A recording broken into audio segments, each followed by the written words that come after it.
जेकर दीन इल्म विच हूंदा तां खीमे तंबू क्यों सड़दे हू।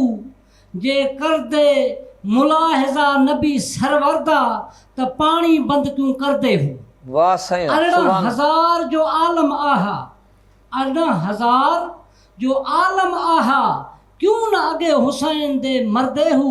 सादिक दीन तिन्हा दे बाहू, सिर ॾेवन पर राज न भंदे हू, सिर ॾेवन राज न भंदे हू। माशाअल्लाह, मुंहिंजा सुभान साईं अल्लाह जॾहिं साईं। करबला खां काफ़िलो शाम जे तरफ़ रवानो थी वियो, इस्कलान जी वादीअ में हिकिड़ी माई साहब जो पुटु सालनि खां बीमार हुयो, जेको ख़ुशि न पियो थिए। उन राति जो हिकु ख्वाबु ॾिठो, नज़ारो ॾिठो त हिकिड़ो नूरानी काफ़िलो मुंहिंजे घर जे भरिसां गुज़रियो आहे। उतां हिकु शहनशाह मुंहिंजे घर में आयो आहे त मुंहिंजो ॿचिड़ो ज़िंदह थी पियो आहे। सुभान अल्लाह। इहा आस उमेद वठी ऐं जॾहिं रस्ते ते बीठी बराबरि ॾिठई त नूरानी हिकु काफ़िलो अचे थो। मुंहिंजा साईं काफ़िले खे रोके ऐं पुछा करण लॻी त ए काफ़िले वारो, ॾियो ख़बर तव्हां में को हकीम, को तबीब, को डॉक्टर आहे? छो त अॻे हकीम ऐं तबीब काफ़िलनि सां हूंदा हुया।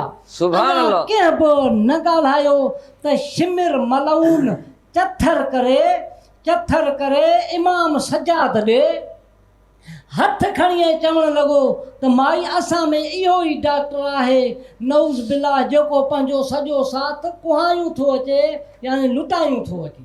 वाह।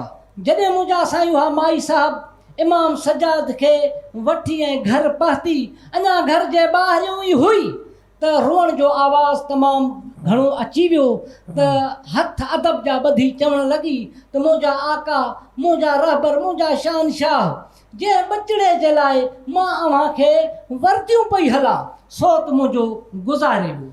पाण फरमायूंसि अमर तूं परवाह न कर, जे दवा जो वक़्तु वियो त अञा दुआ जो आहे। सुभान अल्लाह। मुंहिंजा साईं घर में अची उन ॿचिड़े जे मथां सरकार इमाम सजाद आली मक़ाम जॾहिं हथ खयां त उहो ॿचिड़ो ज़िंदह थी पियो। उनखे रब वरी हयाती ॾिनी। किताब लिखनि था त 7 घर कुफारनि जा, मुनाफ़िकनि जा कलमो पढ़ी मुस्लमान थिया।